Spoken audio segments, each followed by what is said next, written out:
প্রিয় দর্শক শ্রোতা, আসসালামু আলাইকুম রহমতুল্লাহ। বন্ধুরা, আজকে আপনাদেরকে নিয়ে এসেছি পাঁচবিবির একেবারে নিকটবর্তী অঞ্চল সুলতানপুর নামক মৌজায়, সুলতানপুর গ্রামে। এটি মূলত একটি আশ্রম, অর্থাৎ শ্রী শ্রী অনুকূল ঠাকুর চন্দ্র সংসদ সৎসঙ্গ। এখানে হিন্দু ধর্মের বিভিন্ন জ্ঞানীগুণী ব্যক্তিরা প্রতি মাসে, 6 মাসে, বছরে তারা এইসব প্রতিষ্ঠানগুলোতে বাংলাদেশ, ভারত সহ ভারতবর্ষের বিভিন্ন জায়গায় তথা বাংলাদেশের বিভিন্ন জায়গায় এরকম আশ্রম, এখানে মূলত শ্রী শ্রী ঠাকুর অনুকূল চন্দ্র সৎসঙ্গ আশ্রম, অতিথি ভবন, পাঠাগার দেখতে পাচ্ছেন।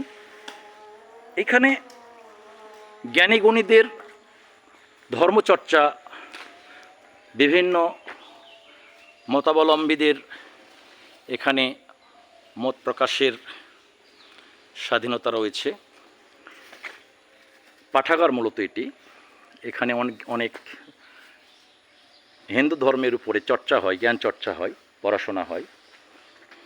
এটি একটি আশ্রমও বটে। তৎসঙ্গে এখানে আরও কিছু সংযুক্তি রয়েছে। বাংলাদেশ সরকারের সেই সুলতানপুর কমিউনিটি ক্লিনিক, এই যে লাল ভবনটি আপনারা দেখতে পাচ্ছেন, এটি মূলত কমিউনিটি ক্লিনিক। এখানে কমিউনিটি ক্লিনিকের পাশাপাশি এই সুলতানপুর মৌজায় একটি হিন্দু ধর্মের অতিথি ভবন, আশ্রম বলেন। এখানে একটি জিনিস আমি পাঠ করে বুঝতে পারলাম যে সৎ এ সংযুক্তির সহিত সদ্গতি সম্পন্ন যারা, তারাই সৎসঙ্গী, আর তাদের মিলন ক্ষেত্র হলো সৎসঙ্গ। অর্থাৎ আমরা ছোটোবেলায় পড়েছিলাম, সৎসঙ্গে স্বর্গবাস, অসৎসঙ্গে সর্বনাশ।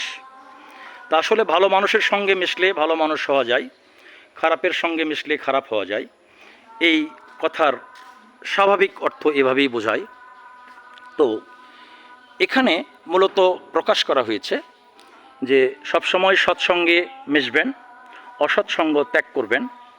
আসলে সব ধর্মেরই এই একই কথা, যে সকলকে আমাদেরকে সৎ গতি, সৎ পথে, সৎসঙ্গ নিতে হবে, অসৎসঙ্গ ত্যাগ করতে হবে। এই মূল কথার বিভিন্ন রূপ দিয়ে বিভিন্নভাবে প্রকাশিত হয়েছে বিভিন্ন ধর্মে।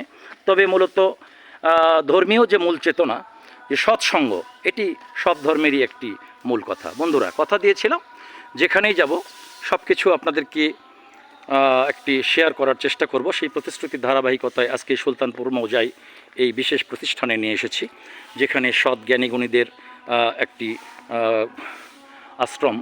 এখানে মিলন মেলা বসে সেই হিন্দু ধর্মের। তো সেই কিছু বাংলাদেশের বিভিন্ন পথপ্রান্তরের সেই দৃশ্যগুলো আপনাদেরকে তুলে ধরার যে একটি প্রতিশ্রুতি দিয়েছি, মূলত তারই সেই প্রতিশ্রুতির ধারাবাহিকতায় আজকে এখানে এসেছি। আবারও কোনো এক আঙ্গিনায় এমনিভাবে দেখা হবে। আজকে এই পর্যন্তই। সকলকে সালাম, শুভেচ্ছা এবং অভিনন্দন। আসসালামু আলাইকুম।